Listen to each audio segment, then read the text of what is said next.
प्रदेशाध्यक्षपद अतिशय महत्त्वाचे आहे आणि त्याबाबत काळजी घ्यायला हवी असा सल्ला प्रशांत किशोर यांनी उपमुख्यमंत्री सुनेत्रा पवार यांना दिलाय। प्रशांत किशोर यांनी सुनील तटकरे यांच्या कार्यपद्धतीवर नाराजी व्यक्त केल्याचंच या विधानातून चर्चा करत म्हटलं जात आहे। प्रशांत किशोर आणि सुनेत्रा पवार यांच्यात काल जवळपास 5 ते 6 तास बैठक झाली। या बैठकीला जय पवार देखील ऑनलाईन उपस्थित होते। प्रदेशाध्यक्ष पदाबाबत आता सुनेत्रा पवार नेमका काय निर्णय घेतात याकडे सगळ्यांचं लक्ष लागलंय। या संदर्भातले अधिकचे अपडेट घेऊया आपले प्रतिनिधी संदीप राजगोळकर यांच्याकडून। संदीप, हा जो सल्ला आहे तो सल्ला राष्ट्रवादीकरिता किती महत्त्वाचा आहे आणि सुनेत्रा पवार कोणत्या पद्धतीने निर्णय घेण्याची शक्यता असू शकते?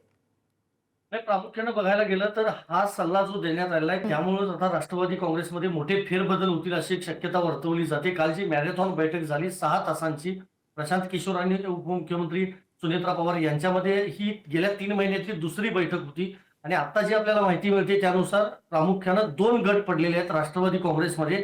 काही जणांचा विरोध आहे रणनीतिकार प्रशांत किशोर यांच्यासोबत काम करायला, कारण पक्षाचं प्रचार प्रसार किंवा जे PR करायचं असतो ते सगळं डिझाईन बॉक्स अर्थात नरेश अरोरांच्याकडनं हे शिफ्ट झालं होतं सगळं प्रशांत किशोर यांच्याकडे। त्यामुळे 2 गट पडल्याचं समजतंय। दुसरं महत्वाचं एक जो गट आहे किंवा काही आमदार जे आहेत नाव न सांगण्याच्या अटीवर त्यांनी पुढारी न्यूजला माहिती दिली आहे की काही करून सुनील तटकरे यांना प्रदेशाध्यक्ष पदावरून बदलावं, आम्ही त्यांच्या अंडर काम करायला तयार नाही। आणि म्हणूनच आपल्याला माहिती आहे गेल्या काही दिवसांमध्ये उपमुख्यमंत्री अजित पवार यांचं अपघाती निधन झाल्यानंतर काही जणांनी थेट ज्येष्ठ नेते शरद पवार यांची भेट घेतलेली होती। त्यामुळे अजूनही नाराजी जी आहे ती पाहायला मिळते। दुसरं महत्वाचं या सगळ्यामध्ये सुनेत्रा पवार नेमक्या काय निर्णय घेणार याकडे आता संपूर्ण राज्याचं लक्ष असणार आहे, कार्यकर्त्यांचं देखील लक्ष असणार आहे। कारण प्रशांत किशोर यांनी बिहारमधली निवडणूक झाल्यानंतर भाजपला पराभूत केल्यानंतर थेट देवगिरीवर येऊन ही भेट घेतलेली होती। त्यामुळे भाजपमध्ये नाराजी असल्याची देखील चर्चा होती किंवा महायुतीमध्ये बैठक असा खडा पडलाय की काय अशी एक चर्चा होती। मात्र राष्ट्रवादी काँग्रेसमधल्या नेत्यांचं असं म्हणणं आहे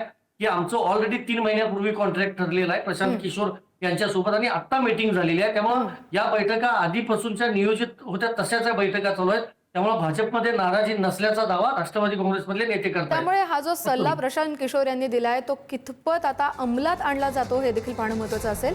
निर्णय सुनेत्रा पवार यांच्या हातात आहे। धन्यवाद संदीप दिलेल्या माहितीसाठी।